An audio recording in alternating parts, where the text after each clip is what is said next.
Sempre me pego falando, tem que ser um bom ancestral todos os dias, mas o hoje é o mais importante.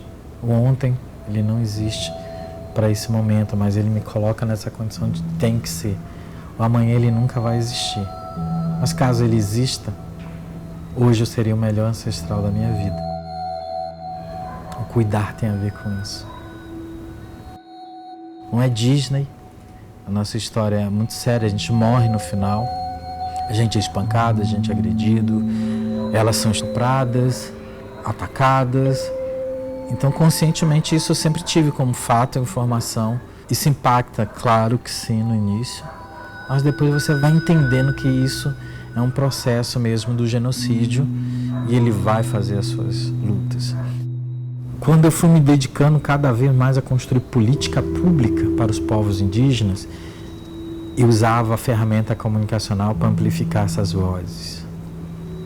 Que não era para mim. Eu não estava nem ganhando dinheiro com isso. Não estava lucrando. Monetariamente, não. Intelectualmente, culturalmente, sim, e muito. Se tudo que eu aprendi de outras culturas indígenas, se eu aprendi de música, se eu aprendi de línguas, de histórias, memórias, né, de zoeira indígena, até de stand-ups indígenas, veio desse local, de ir nos territórios e apresentar. Em 2015, eu tinha passado por um projeto chamado Mídias Nativas, que eu discordei de tudo do projeto. Eu falei, vou fazer algo muito melhor do que isso. E comecei a pensar um conceito baseado no termo etnomídia indígena. E nessa pegada da etnomídia indígena, eu começo a pensar sobre como funcionam as linguagens indígenas dentro dos territórios, como é que isso funciona internamente e externamente, quais os conceitos linguísticos, quais os conceitos comunicacionais que os povos indígenas brasileiros detêm naquele momento, como detinham naquele momento e o que vai deter, o que eles têm que eu ainda não percebi.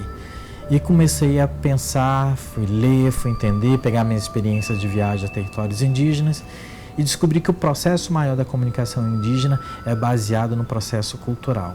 Como a cultura é flexível, mutável, tem constante evolução e mudanças, o sistema de linguagem comunicacional deveria acompanhar o mesmo processo, ele não poderia ser estagnado.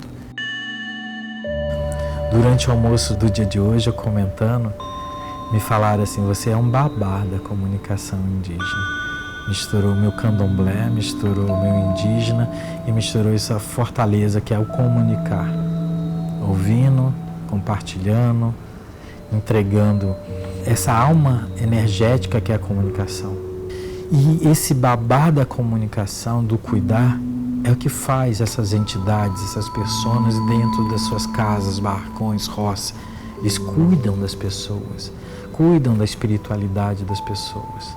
E fez aí, naquele momento, muito mais sentido para mim.